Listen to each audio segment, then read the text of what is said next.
अब ये फिलिपीनी की हालत यह है कि कत्ल उसका इस कत्ल के साथ कोई ताल्लुक नहीं था, गुनहगार नहीं था, लेकिन उसको भी जेल के अंदर बंद कर दिया गया। एक दिन उसके दिल में ख्याल आया कि मैंने ईसा को भी आजमाया, मूसा को भी आजमाया, फिर उसके बाद मैंने हिंदुओं के जो बड़े बड़े हैं उनको पुकारा, मैंने सबको पुकार चुका हूँ। अब ऐसा करता हूँ कि मैं मुसलमानों के रब को पुकारता हूँ। उसने अपने हाथों को आसमान की तरफ बंद कर लिया और अपनी ज़बान में जो उसने कहे अल्फाज कहे, अजीज़ों वो सुनने वाले हैं। अस्सलामु अलैकुम वरहमतुल्लाहि वबरकातुहू। बिस्मिल्लाह वस्सलातु वस्सलामु अला रसूलिल्लाह। मोअज़्ज़िज़ नाज़रीन इकराम, इस बात को कोई 7-8 साल गुज़र चुके हैं। मैं यहाँ रियाज़ में एक मस्जिद है, राजी मस्जिद है, हाई शुबरा में, बड़ी खूबसूरत मस्जिद है। वहाँ पर मैं अल्हम्दुलिल्लाह एतिकाफ़ बैठा हुआ था और वहाँ का मामूल ये था कि हर रोज़ इशा की नमाज तरावी के ख़त्म होने के बाद मुख्तलिफ़ दुआत आते और आके वो वाज़ और नसीहत करते। अल्हम्दुलिल्लाह अरबी ज़बान के अंदर ये सारी तकारीर होती थी।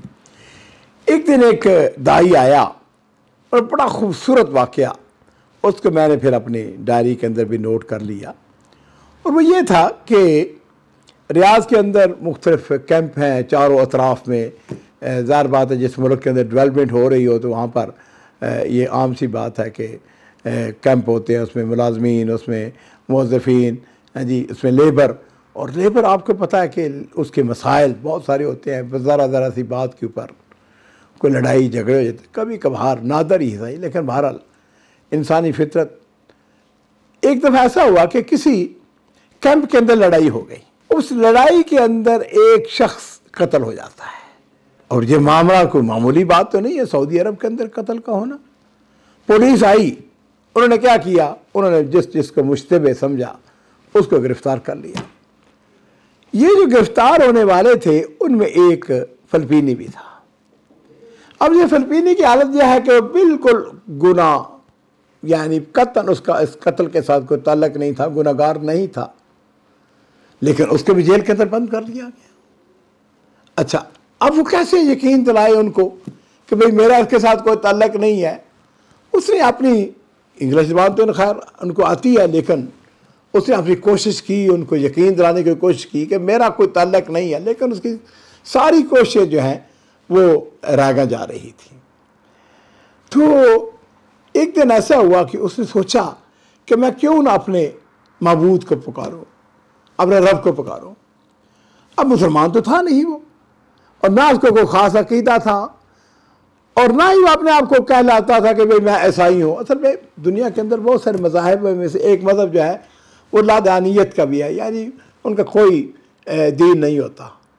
तो खैर उसने सोचा, किसने कहा कि मैं किसको पुकारूँ इस मुश्किल हालात के अंदर, कि जब मैं बेगुनाह हूँ, बिल्कुल मैं जेल के अंदर फंसा हुआ हूँ। उसने कहा चलो ऐसा करता हूँ कि मैं ईसा के रब को पुकारता हूँ। उसने दुआ मांगनी शुरू कर दी।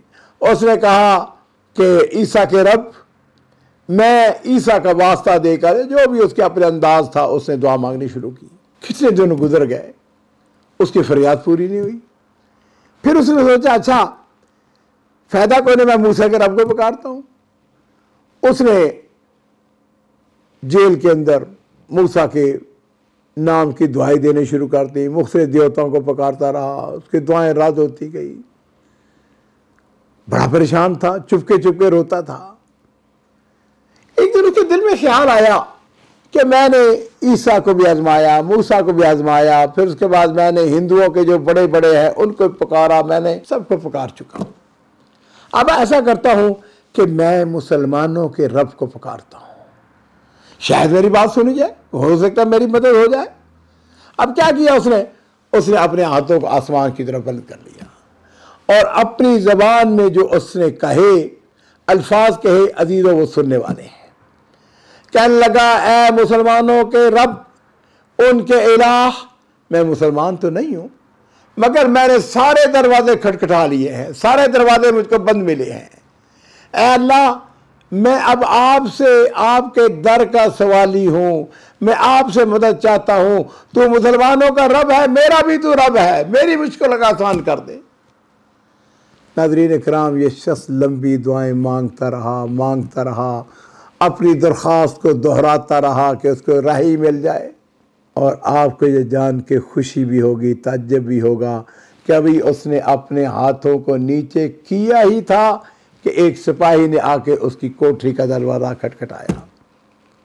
उसने कहा, सदीक ताल बर्रा, चलो बाहर आ जाओ, हमने पूरी तहकीक कर ली है, तुम बेगुनाह हो, तुम्हारा इस कत्ल के साथ कोई ताल्लुक नहीं है, तुम्हें बाइज्जत बरी किया जाता है।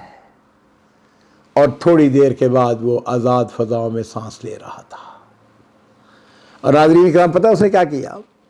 रिहाई के फ़ौरन बाद जो पहला काम उसने किया वो मकतब जालियात की तरफ जाता है, वहाँ के मुदीर से मुलाकात करता है और उससे जाते ही जाके कहता है कि मुझको कलमा पढ़ाएं और मुझको मुसलमान करें।